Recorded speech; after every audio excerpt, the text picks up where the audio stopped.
देखिए, असल में पहले तो एक कुछ चीज़ों को समझिए। जो आप इमरान खान की बात कर रहे हैं, अब ये एक मेनस है जिसको सोसाइटी फेस कर रही है। हम इसके बारे में अक्सर लोग हमें कहते हैं कि आप लोग इतने मुतशद्दिद क्यों हैं इसके बारे में, आप बाकी पॉलिटिकल लीडर्स जो है उनके बारे में इतनी ज़्यादा सख्त राय नहीं रखते, ओपिनियन नहीं रखते। तो उसकी रीज़न ये है, हम ये समझते हैं कि जो समाजी खराबियाँ पैदा हुई हैं इस फिनोमेना के साथ, वो खराबियाँ बाकी जो दूसरे लीडर्स थे उनमें से किसी के साथ ऐसी खराबियाँ पैदा नहीं हुई। जो मसाइल पैदा समाज के अंदर सतह पर आके खड़े कर दिए हैं इसने। तो मतलब बाकियों के जो भी प्रॉब्लम्स थे वो पॉलिटिकल लेवल के ऊपर थे या इकोनॉमिक लेवल के ऊपर, उनकी करप्शंस जो थी, जो इस ये जो फिगर एक बन के आया है, जिस तरह इसके जो असरात नीचे गए हैं वो उस पर आएंगे, हम बाद में डिस्कस कर लेंगे। लेकिन ख़तरनाक चीज़ वो है कि आपके समाज में जो जहर घोल दिया है इस फिनोमेना ने, उसको अब ठीक होते होते दहाइयाँ लगेंगी, जनरेशन्स लगेंगी उसके असरात से निकलते हुए। पहले तो आप देख लें ज़रा, उसको एनालाइज कर लें। अगर आप इमरान खान की पर्सनैलिटी को, अगर आपको साइकोलॉजी में कोई, अगर एट बेस्ट अगर कोई पर्सनैलिटी टाइप जो है, अगर आप कोई इसको डिपिक्ट करती है, तो वो है एक डार्क टाइप पर्सनैलिटी कहते हैं उसे। वो तीन पर्सनैलिटी ट्रेट्स का कॉम्बिनेशन होती है, जिसमें एक नार्सिसिज्म होता है, और जिसको नरगिसियत पसंदी कहते हैं या खुद परस्ती कह लें आप उसे।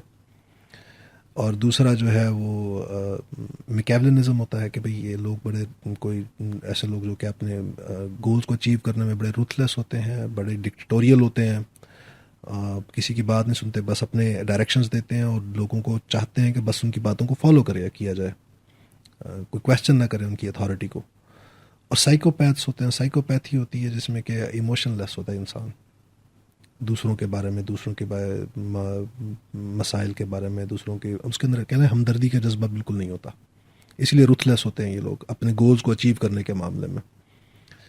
आपको ये तीनों चीज़ें नज़र आती हैं इमरान खान के अंदर बदरजा अतम पाई जाती हैं आपको, कि इंतहा दर्जे का नरगिसियत पसंद है वो।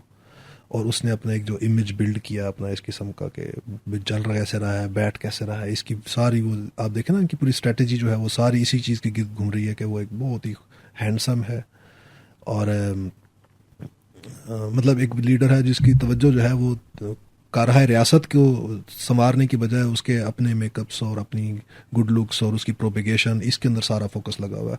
उसका अपना ही वो फवाद चौधरी था ना, वो बताया, उसका मैंने सुना एक इंटरव्यू में, को कहता कि दिन में कोई 12 तो मीटिंग्स होता है वो अपनी मीडिया टीम्स के साथ। मतलब स्टेट की जो मशीनरी है, उसके जो कारहाय मनसबियाँ वो निभाने के लिए टाइम नहीं है उसके पास, वो सारा दिन अपनी मीडिया टीम के साथ बैठा हुआ कर रहा है उस पे उसको वो। लाइटिंग का इशू बन जाता है कि यार हाँ, लाइटिंग सही है कि नहीं। मतलब आप इससे आपको उसका नार्सिसिज्म जो है वो नज़र आता है कि उसके अंदर पाया जाता है। दूसरा उसके अंदर क्या कहते हैं कि वो जो था साइकोपैथी थी, बेहिसी। आप देख रहे हैं ना कि एक बंदा जो है वो किसी के जनाजे में नहीं जाता। वो कोई अगर कहीं पर लाशें अवाम की, मतलब अगर रिलेशन लेके सड़कों पर बैठी हुई है और कह रही है कि वज़ीर आज़म आएगा तो हम बात करेंगे, हम उठाएंगे इनको, तो वो कहता है कि मुझे ब्लैकमेल करते हो लाशों से, और जब तक तुम ये जो है ना लाशों को दफनाओगे नहीं, मैं आऊँगा नहीं तुम्हारे पास।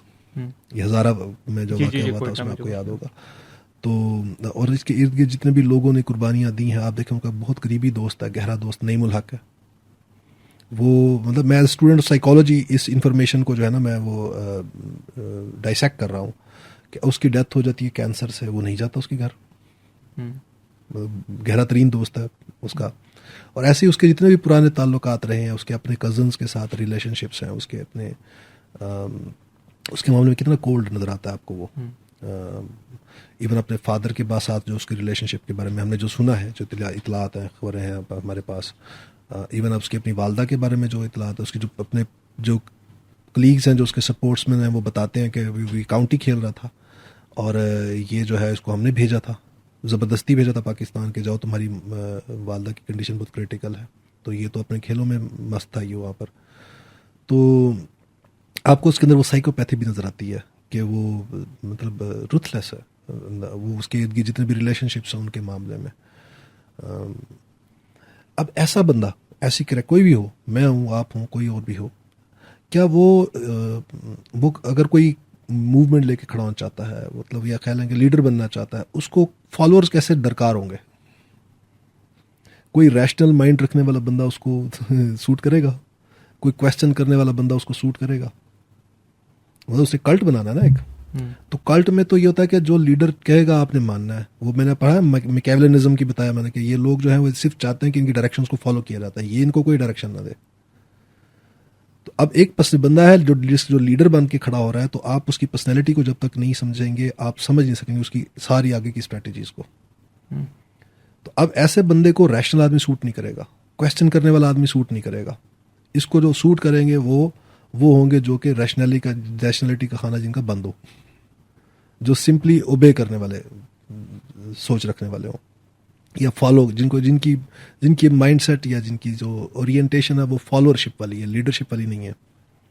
सादा कहना खुश आमदी तारीफ करने वाले इसी तरह के लोगों को। सिर्फ यही नहीं, मतलब वैसे भी एक टाइप होती है लोगों की, कुछ लोगों के अंदर टेंडेंसी होती है कि बस हमें कोई लीडर मिले हम बस को फॉलो करें। वो उनके अंदर वो इस्तेदाद चूंकि नहीं होती कि खुद लीड करें, तो वो इंतजार में होता है किसी मसीहा की कि वो आए तो हम उसको फॉलो करें। अच्छा, अब ये तो थी इमरान खान की पर्सनैलिटी जिसकी हरकियात को आपको सामने रखना चाहिए हमेशा।